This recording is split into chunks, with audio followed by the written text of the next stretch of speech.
saya mahasiswa dari Universitas Terbuka. Saat ini saya sedang menjalankan tugas tutorial 2, yaitu untuk memenuhi tugas entrepreneurship. Saat ini saya sedang berada di pengolahan tempe, dan saya ditemani oleh ownernya sekaligus. Selamat siang kakak. Sehat? Alhamdulillah. Baik, langsung saja mungkin saya akan mewawancari kakak untuk lebih lanjut mengenai tempe ini.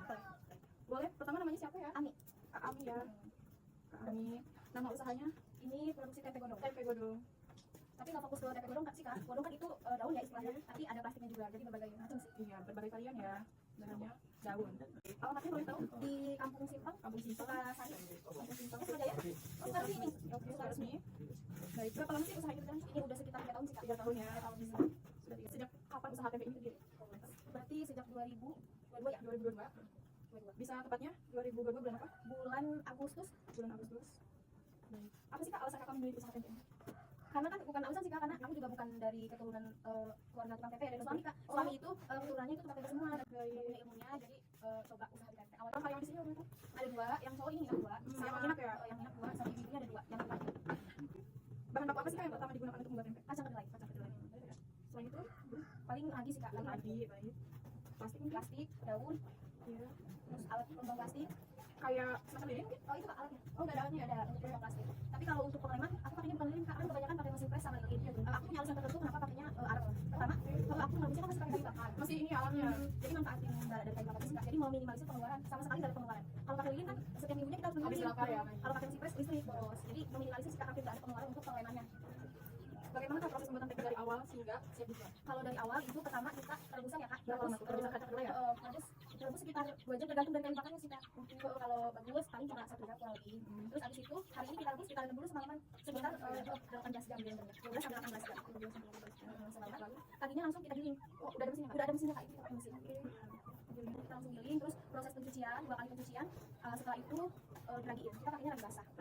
Karena kan proses pembuatan tempe itu ada 2 jenis kak, ragi basah sama ragi kering. Kalau ragi kering belum pernah coba sih kak. Jadi itu nggak biasanya dikeringin dulu lebih lama.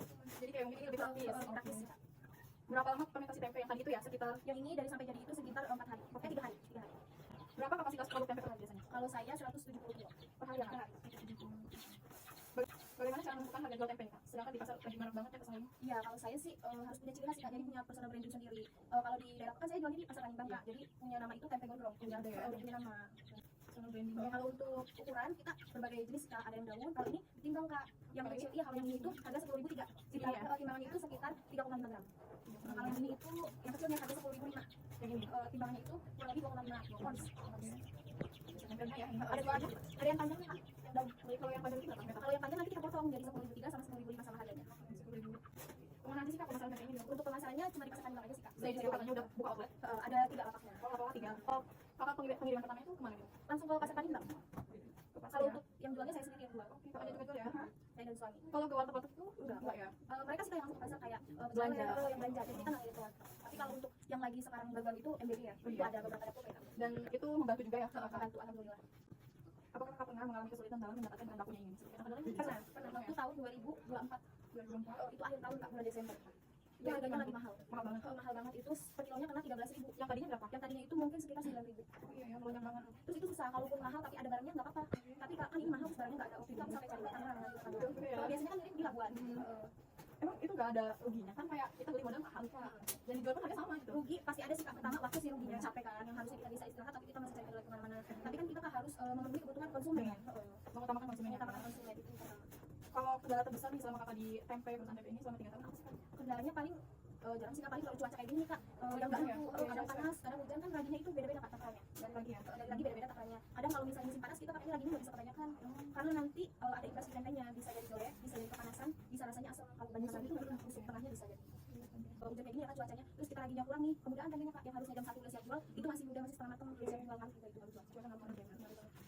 Selanjutnya, bagaimana sih strategi kakak agar usaha tempe ini tetap bertahan dan bersaing secara sehat di pasar? Kembali lagi kita harus punya personal branding, ciri khas itu penting banget sih kak. Ciri khas sama kalau untuk model sih nggak perlu banyak model ya kak, karena pelanggan pasti kan udah tahu gitu kalau kita punya ciri khas itu. Oh di tempe ini misalnya belinya harganya murah, terus kualitas juga pertama kita harus utamain. Dan juga mungkin sekarang sudah dibantu oleh sosial media ya? Iya. Yang kakak lain di mana aja tuh? Paling di TikTok aja sih kak. TikTok sangat Membantu. Orang jadi banyak tahu. Kakak ada rencana nih untuk membangun usaha lagi di ada ya, sudah pasti ada. Apalagi sekarang sudah ada 3 palu ya. Mungkin nanti akan merekrut lagi nih. Iya mungkin. Aku pengennya sih kak bisa membuka lapangan kerja buat anak-anak muda terutama buat orang lain. Makin banyak produksi makin banyak yang kerja. Pesan nih kak terakhir untuk saya siswa atau generasi muda yang ingin berusaha. dan buat semuanya juga. Pertama mental sih harus disiapin, mental harus siap. Kalau untuk usaha harus siap rugi kak pertama. Siap rugi. Harus siap rugi. Selain itu motivasinya apa? Harus semangat sih kak kalau misalnya lagi di bawah atau lagi sepi gitu, kalau untuk pengen pertama jualan yang khususnya di tempe atau di lain-lain harus siap sepi.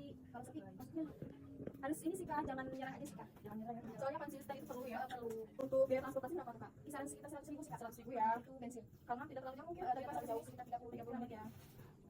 Baik, terima kasih ya kak sudah meluangkan waktunya. Iya, Maaf mengganggu. Semoga usaha kakak semakin lancar. Amin, berkah. amin. Dan saya juga sebagai generasi muda mungkin banyak banget minat saya untuk mengembangkan usaha lagi. Terima kasih. Wassalamualaikum warahmatullahi wabarakatuh.